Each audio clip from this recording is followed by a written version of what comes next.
Welcome to the My Friends Don't Read book club. Today we're going to be scrapbooking Piranesi by Susanna Clarke. Piranesi was a 5-star book for me, and as with all 5-star books, I like to make a page in my book review scrapbook to honour the amazing book that I've just read, and have a reminder of the first experience I had reading that book. I assume that everyone would have thought this was also a 5-star book, but on Goodreads, Piranesi by Susanna Clarke only rates a 4.2. That surprised me so much, and I will do a book review going over the in-depth plot points and my rating and stuff like that as well. But just for the scrapbooking video, all I'll say is I think this is a type of book that you get out of the book what you put into it. I think if you have only one specific genre of book that you like to read, or you're reading this based on recommendations from YouTubers who describe it as either a thriller, a mystery, or like a crime-based novel, and you aren't flexible with what you're expecting from the book, you might end up rating it lower than I did, and that's fine. Everyone has their own genres and what they want out of a book, but this book specifically is one that you have to kind of drop your expectations of the plot, especially if you are expecting it to be a classic crime or thriller where everything's tied up in a neat bow at the end, because the book is about a lot more than the plot. As you read along this book, you are following the main character Piranesi and his inner monologue and thoughts and ideas.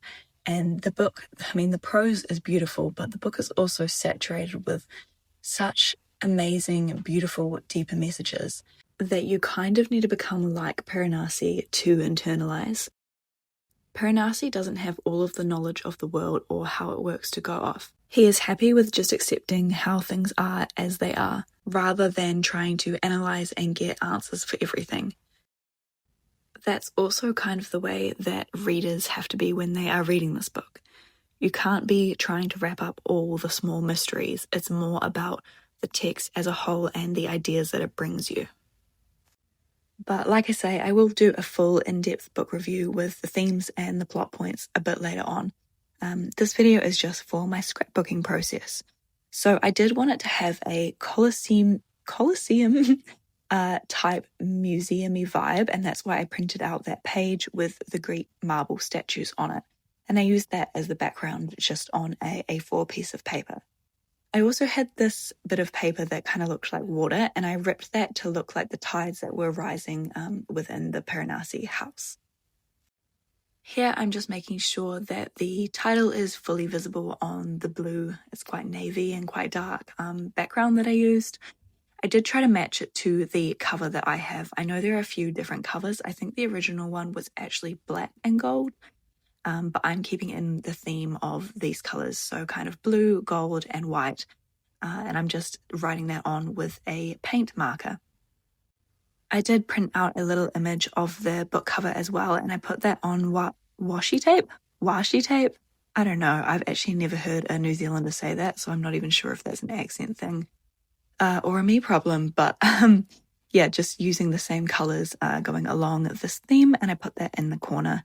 I tried a white piece of paper for me to put my text on, but it was just way too abrasive with the other colors on the page, so I decided to use the back of one of my scrapbook papers.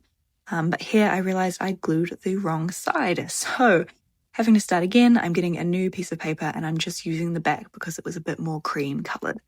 Off camera, I did try to reuse that piece of paper and I tried to pretty much paint it a more cream color, but because it wasn't watercolor paper, it just disintegrated, so that's fine. Re-gluing this piece now. And I'm putting in 3 segments. So the first segment is where I will put my rating and whether I think I should read it again, which, usually if I'm even making a scrapbook page for a book, I'm going to want to read it again, but just my overall kind of impressions. And then the second part, I have put in my themes, and the last part is what I thought of the ending and the plot. Just doing some little frilly things around the corner, and then I'm filling it in with my review.